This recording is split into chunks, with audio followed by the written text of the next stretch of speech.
qui résulte de ce changement climatique est éloquemment résumé en ces phrases-là.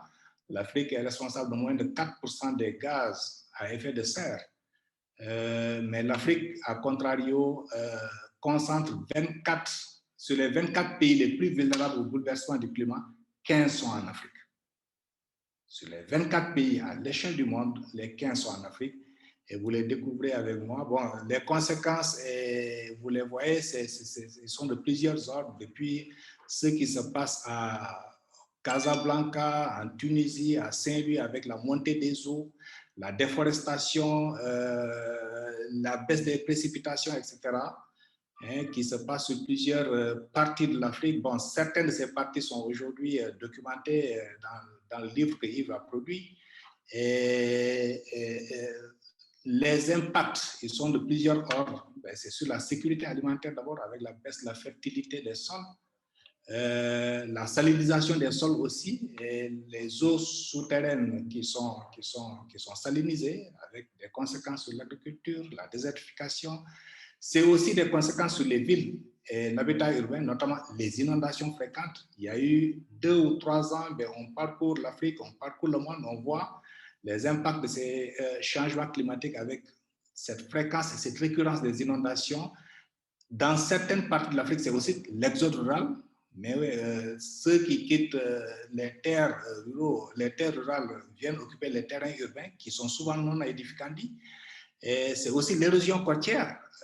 Ici au Sénégal, il y a un des hôtels que Yves connaît bien en 2008, c'est là où on avait lancé le premier grand programme sur le budget participatif en 2008. Et cet hôtel aujourd'hui, heureusement que ça a été récupéré, mais l'hôtel était dans un état non descriptible.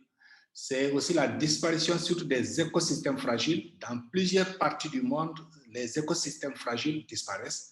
Et bon, c'est aussi des impacts sur l'économie et la crise de l'emploi, avec la baisse des revenus, le bradage des terres agricoles. Et malheureusement, ceux qui avaient ces terres agricoles et qui les bradent vont être les futurs pauvres qu'on va retrouver dans les centres urbains, l'abandon de l'agriculture, de la pêche. Et surtout ici au Sénégal, ce que nous avons constaté, c'est que ceux qui s'adonnaient à la pêche et qui aujourd'hui, du fait des changements climatiques et de l'érosion côtière, n'arrivent plus à accéder à la pêche, se sont transformés en capitaines qui vont convoyer des jeunes vers l'immigration clandestine, mais c'est aussi l'effondrement des institutions publiques locales, Yves l'a tantôt dit, avec un manque de ressources humaines, de ressources techniques, mais aussi de ressources financières. Alors, tout ça nous amène,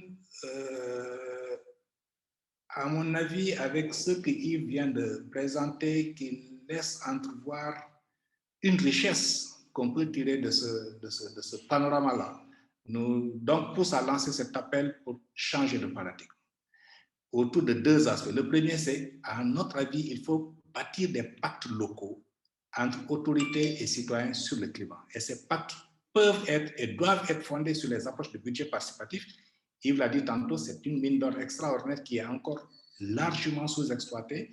Deuxième appel, c'est de promouvoir la coopération décentralisée basée sur l'action climat solidaire, puisque nous avons compris qu'à travers cette coopération, il y a beaucoup de possibilités de l'apprentissage par pair entre autorités locales, entre sociétés civiles, entre même partenaires au développement qui soutiennent des initiatives de lutte contre les changements climatiques, contre leurs effets, l'échange d'expériences, l'appui technique mutuel, mais surtout, et ça c'est quelque chose d'important, qu'on parvienne à l'échelle mondiale, à travers peut-être un pays ou à travers quelque chose, qu'on parvienne à distinguer les meilleures pratiques et les innovations qui s'amènent dans le champ du budget participatif et du changement climatique. Ça, c'est peut-être quelque chose qui peut être conçu et qui peut être mené et qui va être une forte émulation pour les collectivités locales qui font du travail souvent dans des conditions extrêmes, puisque n'ayant pas beaucoup de ressources pour faire face exactement aux impacts et aux effets des changements climatiques.